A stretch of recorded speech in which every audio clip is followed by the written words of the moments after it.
Dali. Sige na. Ay, siya na lang. Ito na. Vlog nyo. Ah. Oo, sorry na. Sige, ano ko muna? Tapos may voice over. Sige.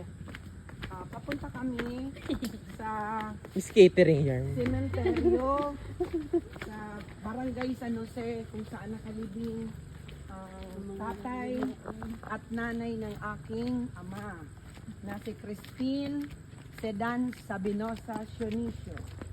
Mga complete name. Complete name. Si Lolo kasi Sedan. Ang middle name niya. Kan ano niya si Ma'am Sedan? Mga relatives yan ni Lolo Ipin. Medyo may kalayuan pa ang aming pupuntahan. Pero mabilis lang naman to kasi marami tayo. Mag-jogging-jogging na nga muna tayo. Hindi nga tayo naka-running shoes. Kasi Sige. hindi ako prepared. Kalma mo lang yan ba? Ang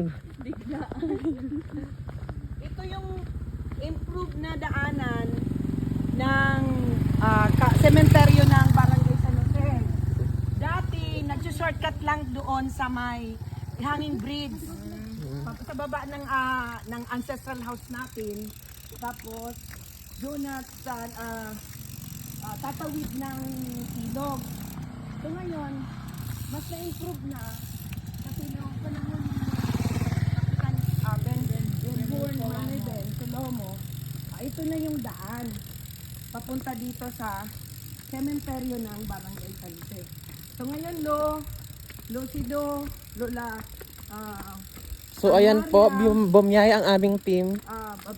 papunta yung team Christine, Rosario, Dionisio, bibisitahin yung puntod mo. Siya po si Agnes Cara David. Agnes Cara David. Nandito na yung eldest son ni Jose Sionisio. At So yung ilang taon na po nag-iisang kayo nagaganito sa inyong buhay po? nagaganito. Oo. Nung maliit pa kasi ako, mayroon na tayong mga telltale side. Nagbo-broadcast Sige po, huminga ako. po muna kayo. Nagbo-broadcast na ako nung maliit pa ako. Pero, related naman yung kinuha akong kurso kung saan Sige ngayon po, ako opo. ay isang guro. Tayo kasi nung mga bata pa, mayroon tayong mga telltale side kung anong magiging natin later on in our lives. So hindi ako naging broadcaster, pero isa ito sa mga Okay. passion ko na Sige lang po. mag-annotate, Ihinto ko mag-narrate. muna po to kasi baka maanohan ka na. Okay, bye-bye na muna. Sige.